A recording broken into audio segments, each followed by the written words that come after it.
In penning one of the most famous poems, Ulysses, Alfred Lord Tennyson wrote, "I am part of all that I have met, yet experience is an arch wherethrough gleams that untraveled world." A powerful reminder of the human drive to keep striving for new challenges rather than resting on past accomplishments. Leadership at its best means carrying forward the wisdom of every experience while remaining open to what's next. We are shaped by every conversation, every challenge, every relationship, yet the horizon always calls. I want to share some personal news with you today, that today will be my last day as Executive Director of the Boston College Chief Executives Club, as I'm preparing to take on a new professional challenge. While leaving the role is bittersweet, I will always remain a steadfast champion of this community. Thank you for your incredible partnership and friendship over the past 13 years. Thank you.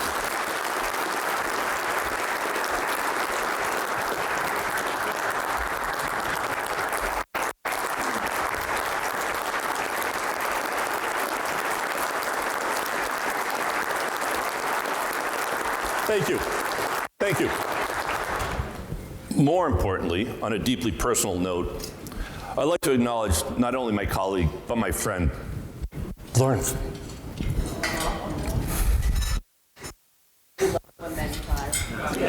Stay tuned, my friend. Lauren was there the day I was hired. She was marginally skeptical about my abilities, and that's being kind.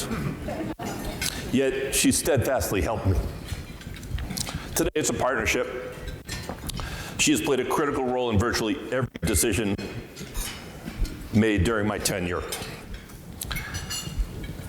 Any success that we've had, she was involved in. Membership, recruiting speakers, everything about this room. Any mistake that was made was done when I either ignored her advice or she was on vacation. I can't thank her enough and want to acknowledge her here today for her 22 years of service to this community.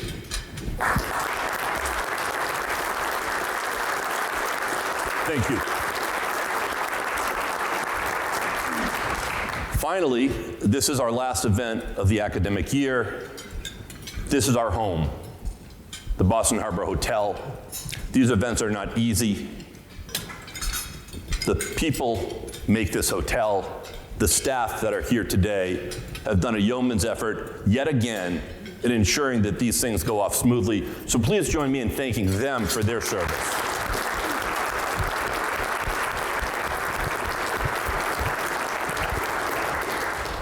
And with that, on behalf of Boston College and the Carroll School of Management, welcome to the Boston College Chief Executives Club. Few sectors embody Tennyson's call to the untraveled world quite like healthcare. It is an industry constantly navigating new frontiers of innovation, accessibility, and seismic change. True leadership in this space requires looking through that archway to reshape how we care for one another, make it simpler, more coordinated, and most importantly, more deeply human. I look forward to hearing about what is on the other side of that archway in today's conversation. The next scheduled event of the Boston College Chief Executive Club will be on October 8th, when Alex Panis of McKinsey & Company will serve as host to Oracle CEO Mike Sicilia. To lead today's conversation, our host is a leader who has spent her career defining new horizons of corporate strategy and global impact, Anne Finnucane. Anne is the chair of Rubicon Carbon. She's also the former vice chair of Bank of America and chair of the Bank of America Europe until her retirement in December of 2022. During her 2 decades overseeing corporate strategy and media, she established and co-chairs the bank's historic $1 trillion climate finance initiative and oversaw a global foundation that deployed more than $4 billion in philanthropic giving. Anne serves as a board member or advisor to a number of leading organizations, including, critically for today's conversation, CVS Health. She has consistently been highlighted on the world's most powerful women's lists by Forbes and Fortune for her exceptional philanthropic leadership and skills. She is a proud graduate of the University of New Hampshire. Of course, our keynote speaker today is David Joyner, who serves as chairman and CEO of CVS Health. David leads more than 300,000 colleagues who are united around a singular, massive ambition to be America's most trusted healthcare company. His mission is to simplify healthcare, one person, one family, and one community at a time. Under his leadership, CVS Health delivers a coordinated approach to care that serves approximately 185 million people across America through its connected network of insurance plans, pharmacies, clinics, and healthcare services. With nearly 4 decades of experience in healthcare and pharmacy benefit management, he has been a true catalyst for seismic change across the industry. Before taking the helm as chairman and CEO, he successfully led the company's pharmacy benefits manager, CVS Caremark. He holds a bachelor's degree from Texas Tech University, where he currently sits on the advisory board. Please join me in welcoming David and Anne to our stage. Thank you, Warren, and thank you for all you've done for all these years. I think we'll keep seeing you, though, won't we? I certainly hope so. Yeah. Hi, everybody. Well, I have the pleasure of talking to David here today, who I've known for many years, and I think the number one issue on most people's minds these days, consumers, is the cost of healthcare and what they're going to do about healthcare, as you know.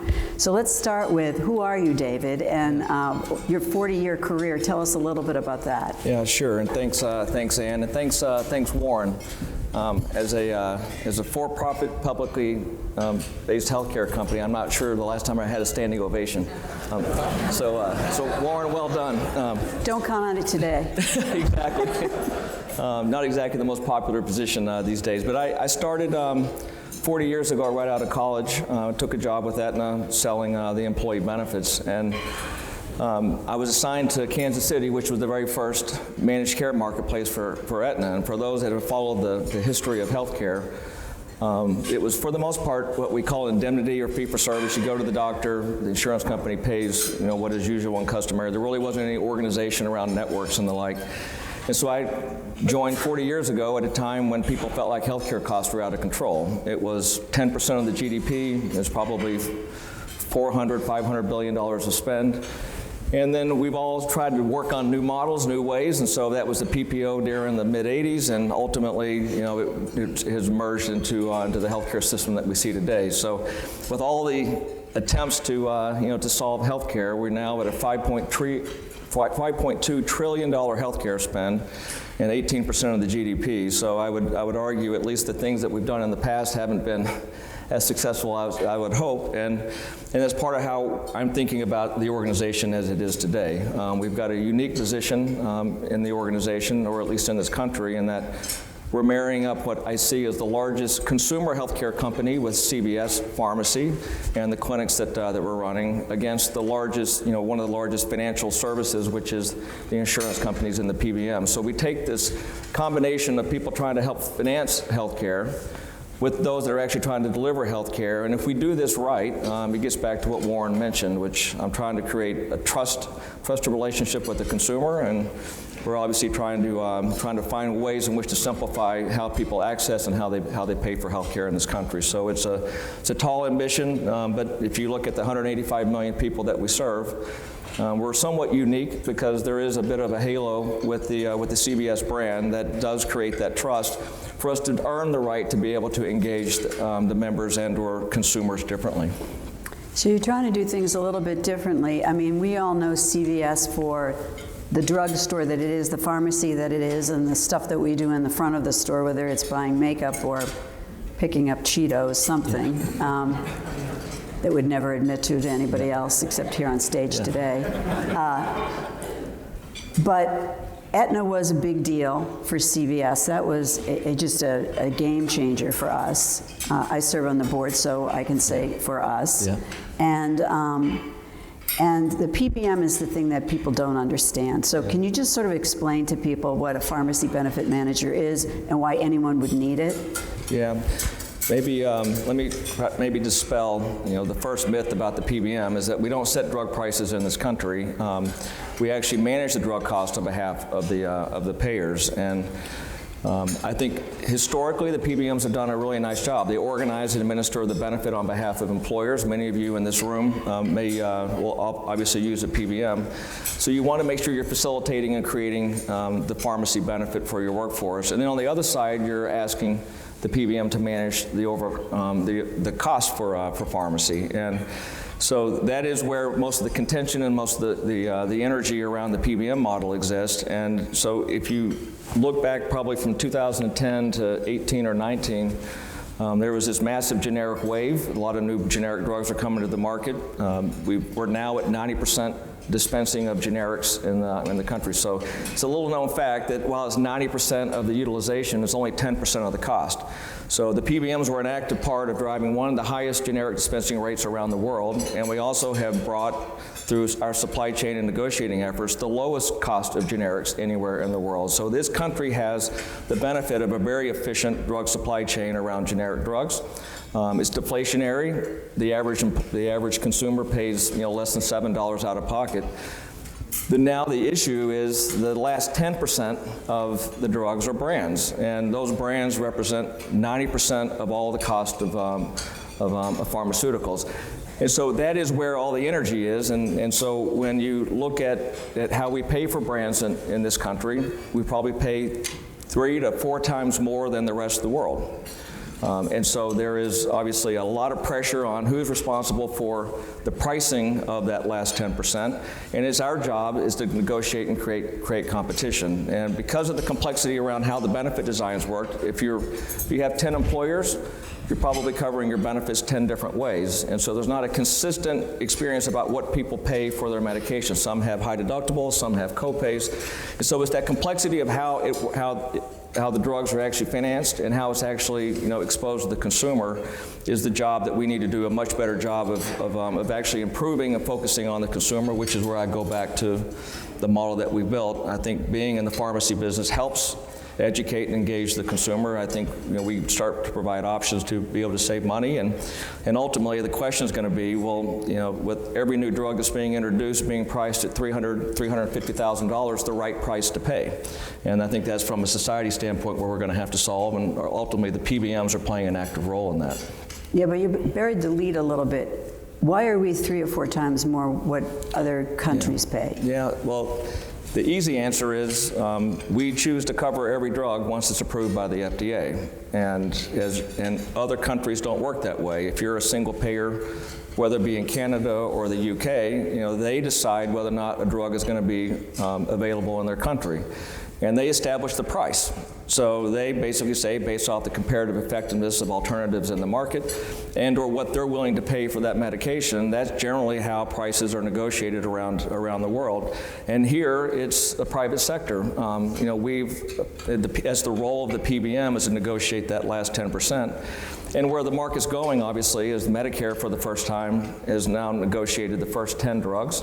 And I think the question will be, what is the role of government in setting prices going forward? And I think that's where the contention and the noise is generally, because this obviously has a significant risk to the pharmaceutical business plans in terms of how they bring products to market. What do you think of that?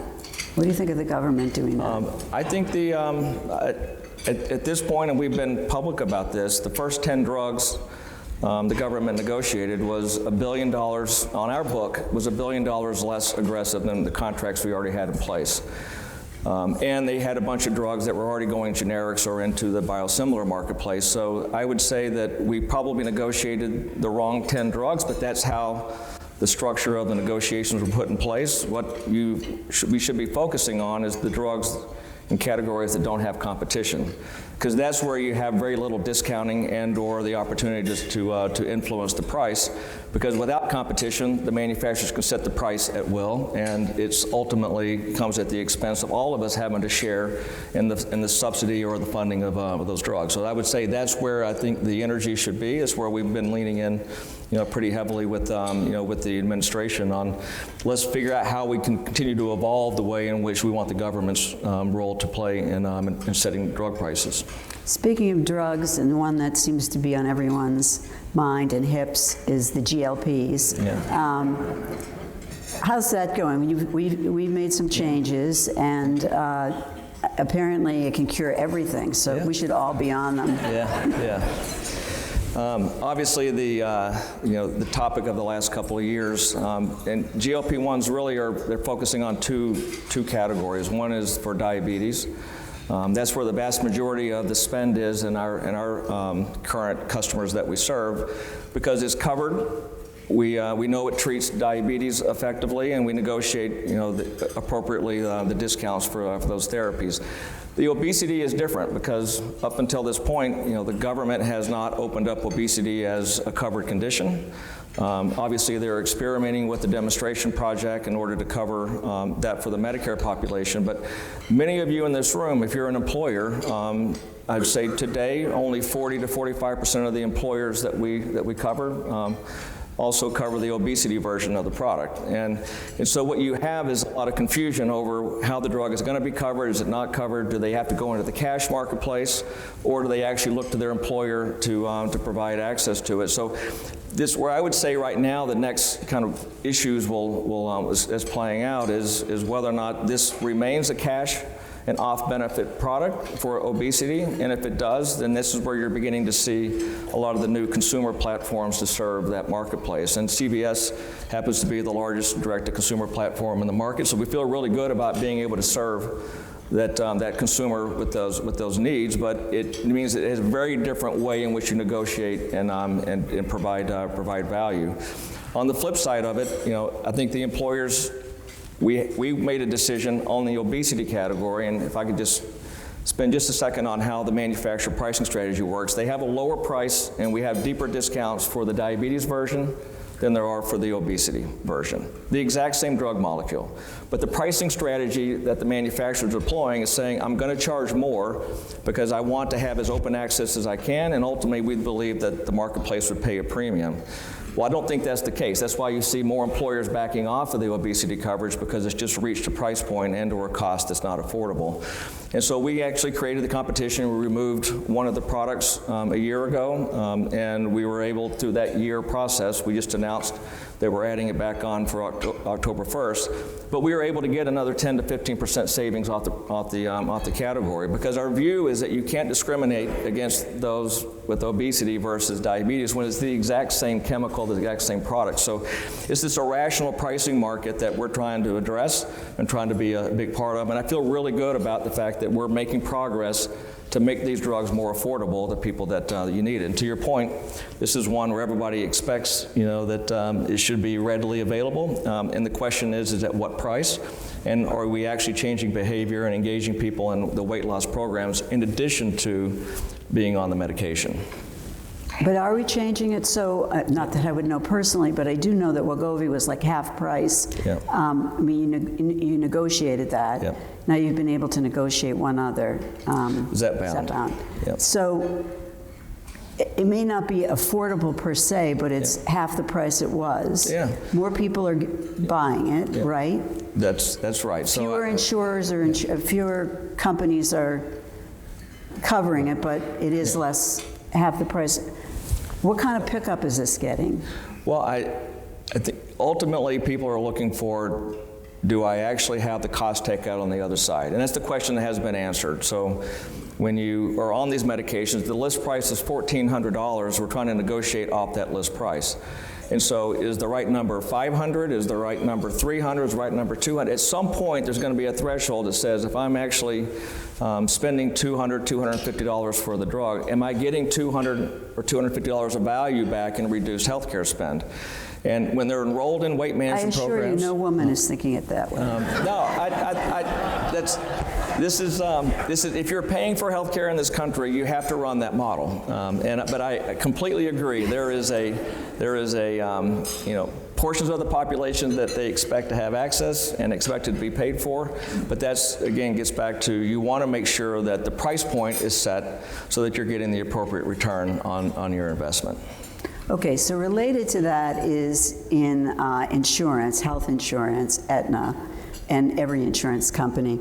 pre-authorization. It's been a political football. It's been a need. How are we looking at that? Yeah, it's probably the most difficult part of my job because I get a lot of emails, a lot of feedback, and most all of it's very positive. But the ones that really force you to think differently about your business are those that are caught in between, the debates between, the provider of care and the payer of care. And so we took a step back a year plus ago to say we have to be part of the change. And we knew what the public sentiment was. We knew where the government's view of prior authorization. And then we know many of you in the room are saying, I can't afford health care, so you cannot completely let go of the need to manage the utilization appropriately. So we said there's a couple of things we need to do as an industry. One, we can take the lead individually as a company, but as an industry, we need to collectively say, let's get rid of the prior authorizations that don't add value. If they're going to end up through appeal being covered anyway, then what's the point of putting people through that process? So we effectively have now reduced the number of prior authorizations. We've actually begun the work to standardize, because if you have 10 health plans, they're all approaching prior authorization in the rules 10 different ways. So we as an industry need to come together to say there's really not new science or evidence. Let's figure out how we all collectively agree on the standardization of how the prior authorizations work. That ultimately then gets spent or time with the providers. And then lastly, if we do this right, create enough standardization, then you can use the technology that's available and begin to adjudicate in real time. Take the patient out of the middle of the process. And technology is available to us today to make that work. And I think the work that we're doing, and I think the work that the industry is doing, is trying to make headway on the fact that if you standardize, reduce the amount that's not really appropriate, and then you use technology to streamline the process, the experience will be far better for the providers, and it'll be far better for the consumers. So I think combination of bundling it, so you have one prior auth through a series of treatment if you have cancer, for example, or if you just look at the normal things that are happening with the providers, just how do we reinvent and actually improve it, going back to our broader ambition, which is creating the trust and trying to just simplify healthcare. And I think technology's finally got a place where we should be able to make meaningful progress. We'll get to technology and AI in a sec, but could you just maybe make this real for everybody? Give us an example of how it was and how it might be now for pre-authorization. Where would one see an improvement? Well, I think as a patient, you would never know that there was a prior authorization in place, because the provider, the hospital system, they would initiate the care and the treatment plan. It would be electronically and or connected to the payer, and we would be adjudicating in real time, giving feedback on what's covered and what's not covered, how much it's going to cost, what's ultimately the treatment plan that's going to be covered. And if that's done in real time, then the consumer experience today, which is they find out on the back side of it that it wasn't covered, or they have to go through 3 or 4 more steps, turns into everything is done behind the scenes, is done using technology, is done using the real-time connections between the providers and the plans. And ultimately, they get to a place that takes the frustration and the friction and what people actually are wrestling with, which is why and how did they get stuck in this loop between the provider and the health plans on how you're going to cover the benefit. And sometimes time is of the essence. Yeah, that's right. So it really matters. Exactly right. And these aren't good headlines. I think from an industry standpoint, we needed to make, I don't think there was anything unique about our prior authorization process. It was just something that was expected, and so everybody tried to build their own. So that's why you have 10 health plans running it 10 different ways. And if we can actually get alignment and make meaningful progress, then you end up, streamlining and improving. And technology just unfortunately has lagged the rest of the industries, and and I think we're now at a place that it's, and this administration's actually done a lot for trying to create interoperability and trying to make sure that everybody's talking to one another, because they know that we don't have the most modern, tech stacks in healthcare.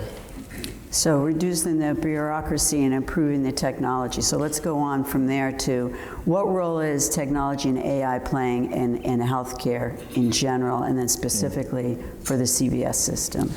Yeah, I think we're the recipient of technology. We were talking earlier about, if you look at the advances in healthcare, a lot of it's just the science and the technology is is incredible. I mean, we are now, bringing products to market that treat and cure disease. We actually have new ways in which to do these procedures, all of which are great in very specialized, settings, and it all comes at a significant price. So I think we're dealing with technology in terms of how healthcare is moving. The question is, can we pay for it? On the flip side of it, the consumer is caught again in a bunch of healthcare systems that don't talk to one another. And so we believe we're in a unique position with 185 million people that we serve across our business.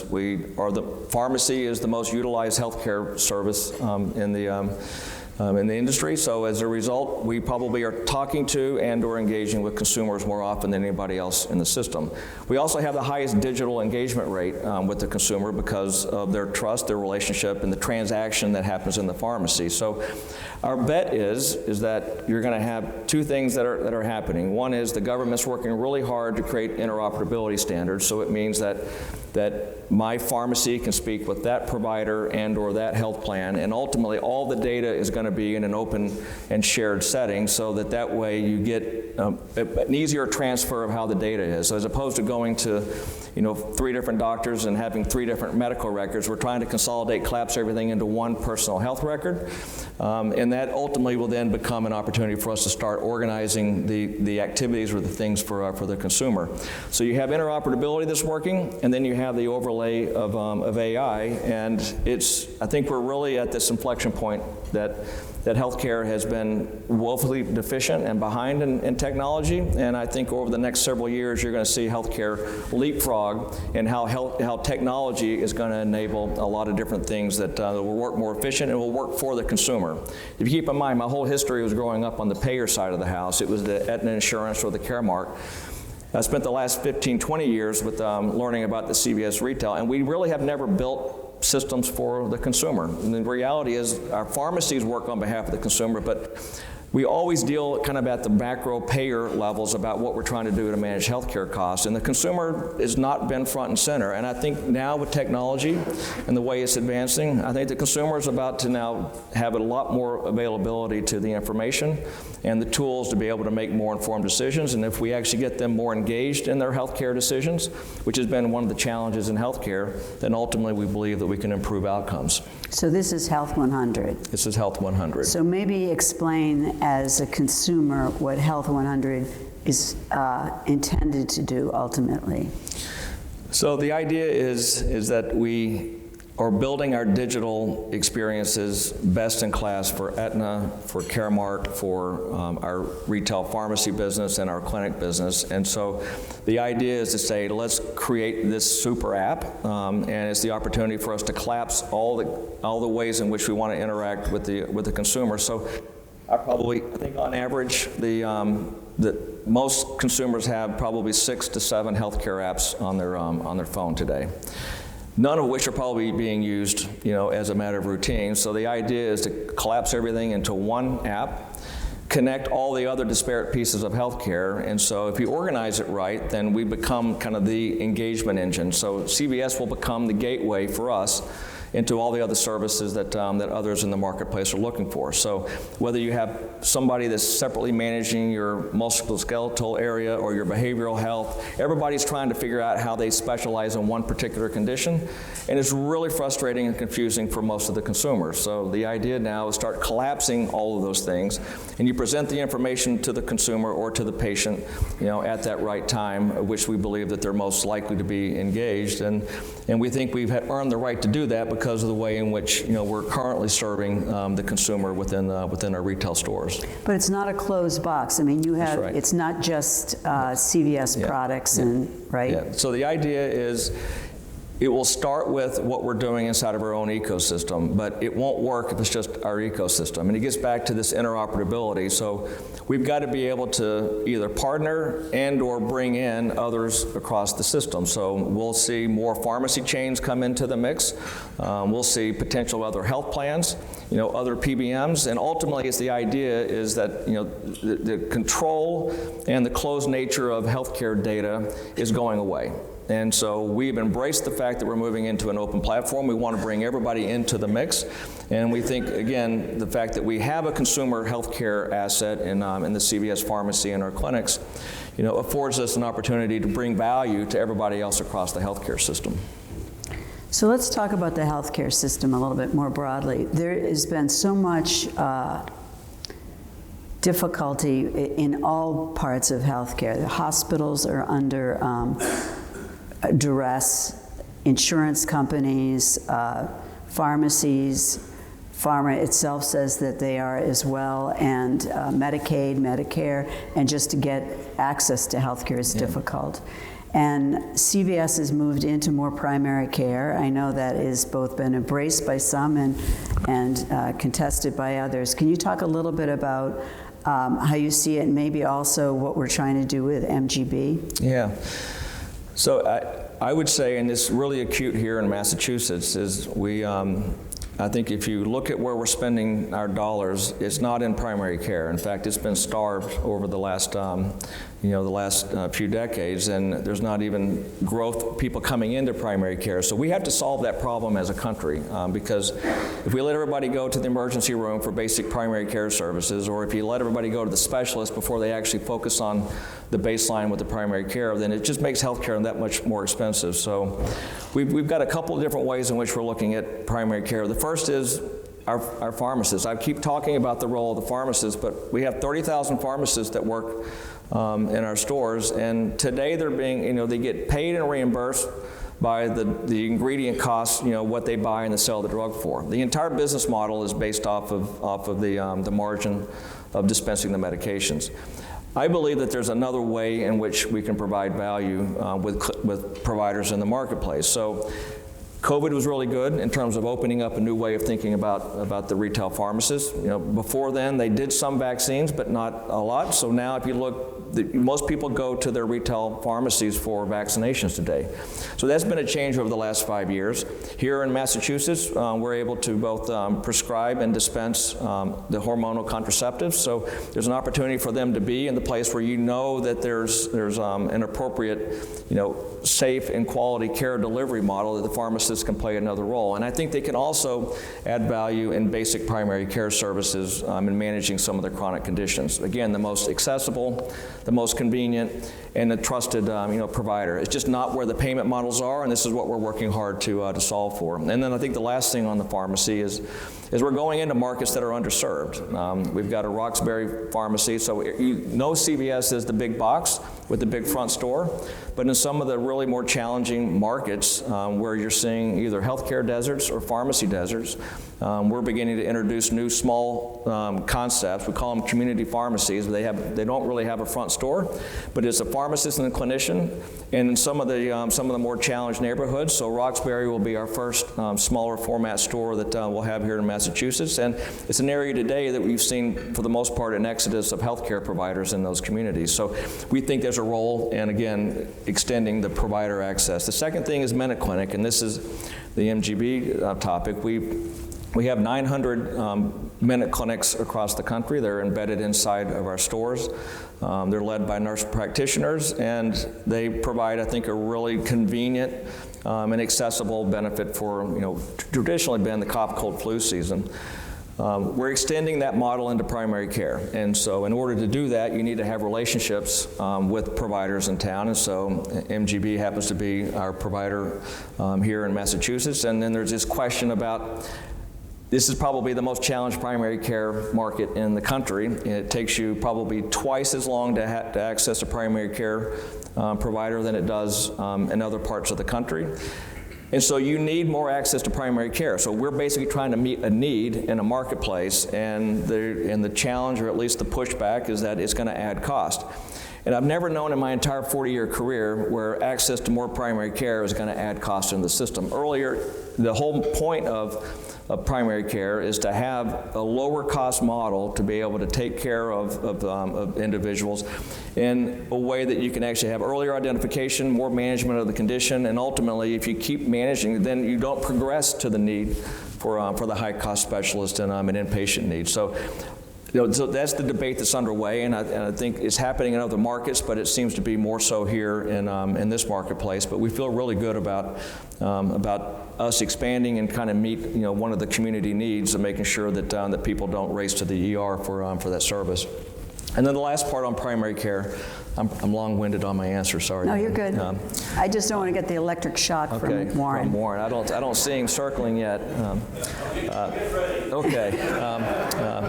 So the last piece is our Oak Street clinics, which was an acquisition we made a couple of years ago, and it is trying to change the payment model. So these are clinics in underserved markets that are, for the most part, focusing on the Medicare population, and the payment model is different, as opposed to the classic fee-for-service, like the Minute Clinic, where you pay for the encounter or the service that's being provided. You go at risk for the population that you're serving, and so they've delegated the risk and they've delegated the care to these clinics, and I feel really good about this. Is where you see more of the conversion into how to create different incentives, and ultimately creating more of the risk to the people that are providing the care. And so Oak Street's been, I think one of the best value-based care models in the market, and we're obviously trying to determine kind of where and how that fits within the broader structure. But it's again an emerging solution to what people are saying is that they can't get access just to the basic healthcare services, particularly for an older generation. That's right. Yep. You have 3 minutes, and there's something I want to cover, which is the emergence of mental health care and the kind of role that CVS in the system has played in that. Yeah.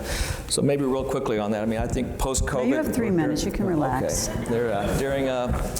I think COVID actually opened up, and probably was not even an emerging need. It's probably been a real need to kind of destigmatize the fact that we have a behavioral and mental health challenge in this country. And so we've been a big part of saying, how do we reach that population? Because up to this point, there's an access problem. It's just more than anything else, there's just not enough providers to meet the demand that's there. So we've said, how do we actually use our assets uniquely? And so in Minute Clinic, we're doing mental health screenings, and we have the right referral sources at Aetna.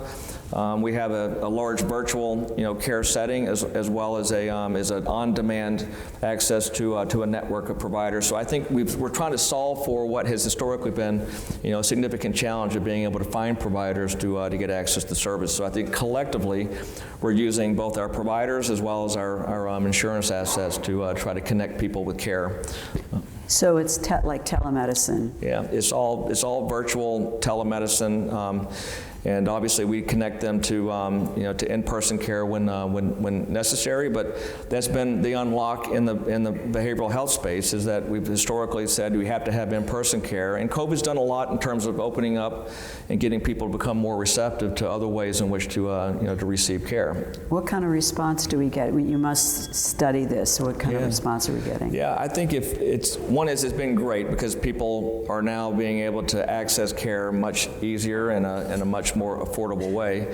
And then we're beginning to connect the dots, because if you have a chronic condition, it generally comes, especially depending on if it's pain management or other things that are really challenging on the home front, there's always some aspect of a behavioral mental health need that has to. So we're beginning to see the connection points between how the kind of what I would call the chronic management of these conditions interconnect with the needs to also focus on the mental or the behavioral health aspects. And so when you connect those two, the care becomes more holistic. I think you begin to have an improved engagement and outcomes for that population.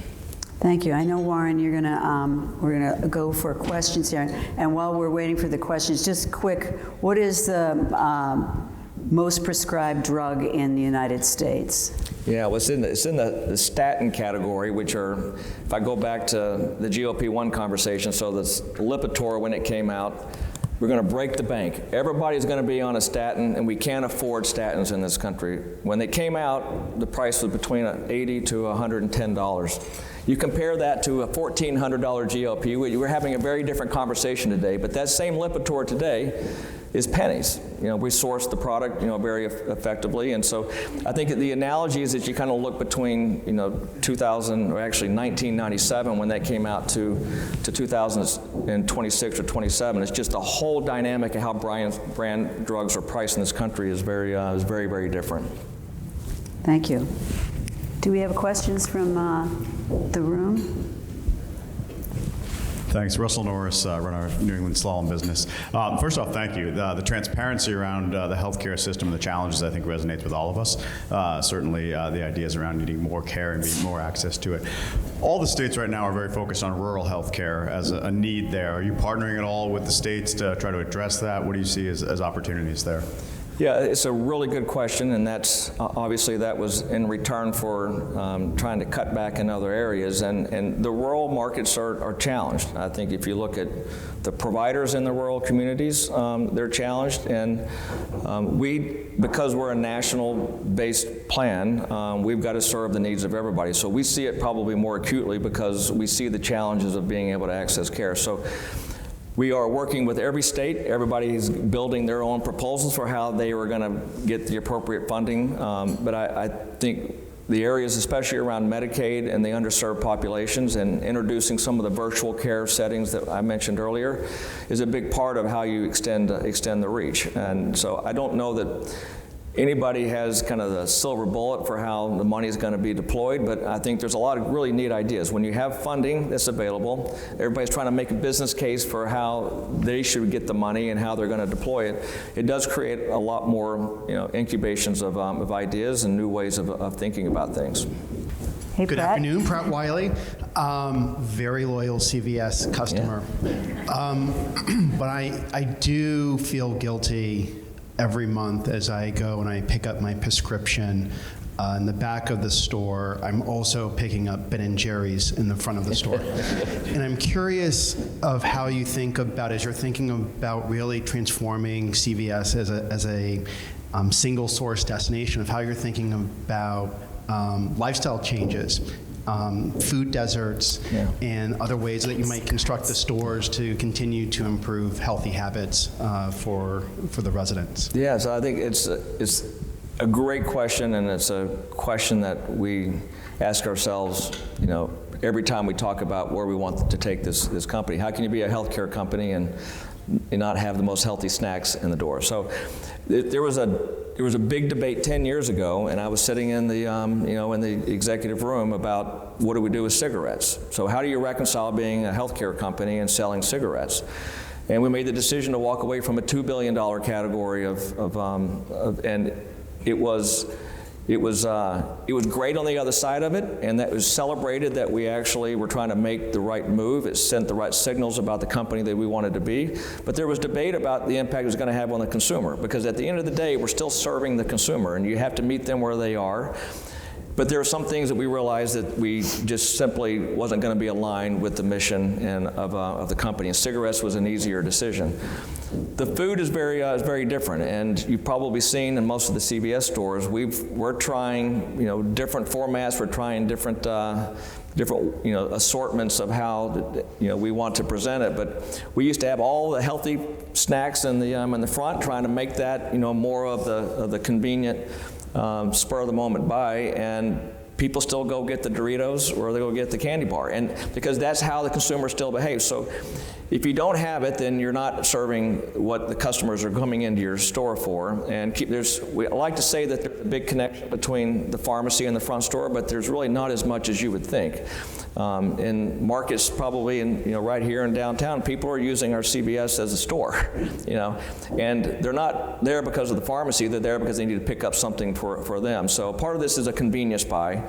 We want to portray ourselves as a healthcare company, and we want to make sure there's an assortment of healthy options and/or things that could help them manage their. So I want to be a health and beauty, and that's where the big focus has been historically, and that hasn't changed. But we still have to make sure that we also are meeting the needs of the consumer. Otherwise, we're just going to go somewhere else.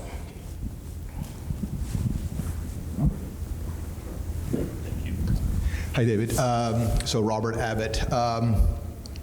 One of the things we also saw during COVID was lack of supplies of certain, whether it's medications or supplies in this country. A lot of it is made overseas, and you guys do a great job at sourcing generic medications overseas. I was once at a meeting and I heard the statement, I'd love to hear your reaction from it, which is, in this country we pay too much for the branded drugs, but we also pay too less for the generic drugs. Do you agree or disagree with that? I do. I agree with that, and was in India a couple of years ago, and when you have the largest generic manufacturers in the world telling you that they want to sell to other countries because it's too commoditized in the U.S., it sends a signal that they're going to actually not create the capacity to be able to serve our needs. And you know, we're one of the largest purchasers of generics. We think we have a very sophisticated supply chain. We think that we have the opportunity to meet the needs of our customers, but we don't have a generic drug price problem, and because it's been somewhat commoditized, we've continued to push all the margins out, and we haven't given enough focus on the cost of brands in this country. So it is inverted, because most of the other countries, you know, pay a much higher margin on the generic drugs around the rest of the world than we do here, and it's flipped or inversed on the brands. You know, the rest of the world is not paying, you know, their the same kind of margins on the brands that we are. So I would love to sort this out. I think it's a national security risk. We're having conversations, with this administration as well as others in the market about. We have key dependencies on where the starting materials come from, and if we're relying on, especially in the antibiotics or anti-inflammatory, and 90+% of the materials are being sourced, you know, from one country, then there is a significant supply risk to this country. So we want to be part of that solution, and we think it ultimately is going to come in the form of probably paying more for generics over time than you're paying today. But if it's 90% of the drugs and only 10% of the cost, you could pay more for generics and not have a meaningful impact to the healthcare spend. But we have to address the brand prices, you know, to correspond with actually paying more for generics. Do we have one last question from the room? Hey, David, Michael Carucci. Yeah. You walk into a CVS in certain areas and everything is locked up. How bad is the theft problem, and have you ever had to close a store because of it? I would say the theft problem is very real in certain markets. So we've the reason I don't want them locked down, it's a horrible customer experience to have everything locked down, and so I would say we're not closing stores down because of theft, but it does impact the store traffic. So if people don't feel safe walking into our stores because they see an environment in which people are stealing and/or they feel threatened, then people aren't going to come into the store. So we have to, one, make sure that we provide the appropriate security for our colleagues to work. We also need to make sure that we provide an appropriate setting for the customers that walk into our stores, and that's why you're beginning to see in some stores us stop locking down everything and having more of security at the door.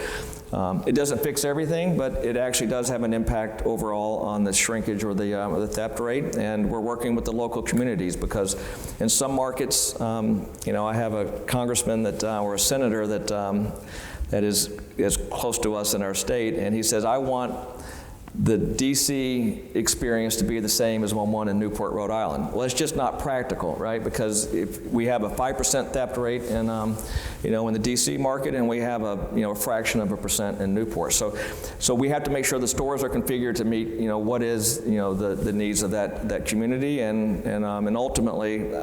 I don't want to have security guards in every one of the markets where you have a high theft rate, but ultimately I want to make sure the customer experience is also not met with you have to go get an attendant to unlock the cabinet. So it's work in progress. It's an area where we're still committed to the communities, still committed to the stores, and that's why you see in some markets, like I mentioned with Roxbury, is that in some of those areas which have been more challenged, we're just shrinking the front store and making this about a pharmacy experience. And if we do that, then we can still meet the clinical needs of the population, but not feel like you're constantly trying to deal with the with the safety of running a front store. Thank you. I think. One more if there's. Okay. Anyone has? Okay. Yeah, good afternoon. Thanks for a really nice conversation. I'm Kay Gregory. I'm Dean of BC Nursing. And I think a lot about our healthcare workforce. Nurses are the largest segment of the healthcare workforce, and CVS, and in particular the Oak Street clinics, are a really nice place to work. And so I'm really curious how you think about workforce and sustaining your healthcare workforce. Yeah, that is another question that we are very focused on. We're the largest employer of pharmacists, one of the largest employers of nurse practitioners, and So we're focusing on a couple things. One is, do we have the right pipeline? So we're working with the colleges to make sure that we've got the training and curriculum to help prepare them for what's coming. And then how do we make sure that we become the employer of choice for these professionals? And we've made pretty significant investments in our pharmacist experience. The last couple years, both the new technology we've brought and the way in which they've got to deal. You know, it used to be we have 500 million phone calls coming into our stores. And just think about what that's like as a pharmacist in the back, always answering the phone. So we have used AI and technology to help us contain 75% of those calls, and it's actually been a better customer experience, and it's been a significant improvement in the colleague and the provider experience. So their satisfaction rates goes up, their engagement rates go up, and if we do that right, then they serve our customers more effectively. And the same thing's happening on the nurses. We spend a lot of time on when technology works and when it doesn't, and I think that's going to be, again, the continued investment, so that is not just in kind of the training, but it also is making sure they have the tools. Because our goal is to, we still believe healthcare is delivered locally. We think that it's going to be, human-facing and clinician, driven, but it has to be tech-enabled. So you're going to see this kind of theme of our company saying that, in our communities, we're going to continue to preserve the personal experience from our healthcare professionals, but we should have the best-in-class technology enablement to make them better. Given the complexity of this combination of healthcare, PBM, front store, pharmacy, it's remarkable. We've had a great year at CVS, all-time high in revenues, and knock on wood, a really good stock price. So thank you, David, and thank you for being with us here today. And Warren.